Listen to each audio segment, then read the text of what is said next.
Well, hello everyone. In our scripture passage for today, we see that God's people have found themselves in a bad situation.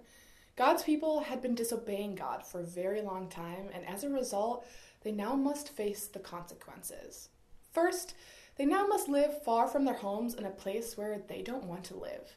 And if that didn't seem like punishment enough, now they must live in a city filled with people who treat them terribly.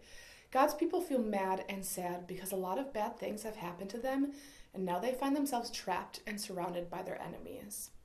So, if you found yourself in that situation, how would you respond?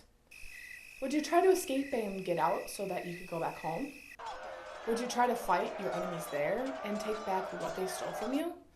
Or would you just give up because they looked too strong and powerful and the situation just seemed hopeless? I think we would understand why a person might choose any of these options, but surprisingly enough, God does not command his people to do any of them. Instead, God says that his people should stay in the bad city with all the bad people and to do everything they can to make it a good city.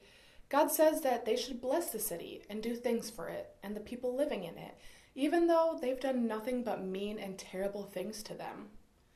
And we can still learn from this surprising command in today's scripture passage.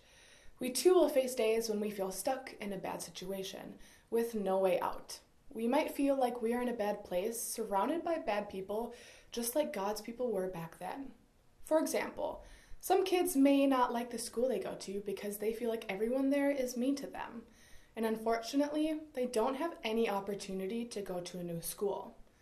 When they think about their options, they might want to escape by not going to school at all.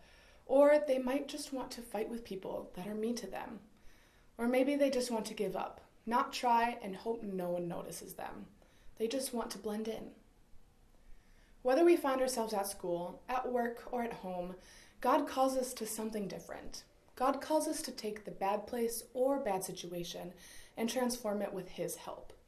God calls us to do as much good as we can so that the bad place that we don't like becomes more like the good place that we long for. Because not only will that bless everyone there, but God says that will ultimately bless us too. And even though that might feel hard, we must remember that Jesus did the same thing for us. Jesus came from his perfect home in heaven to live in the darkness of all our problems here on earth and among people that treated him so poorly that they ultimately put him to death on a cross. But during his time here on earth, Jesus looked to bless everyone he met. He took all the sin and brokenness here on earth and transformed it to make it more like his kingdom in heaven. And as his followers, God has called us to do the same wherever God puts us and with everyone we meet. And I hope that helps you understand our scripture passage just a little bit better. Goodbye, everyone.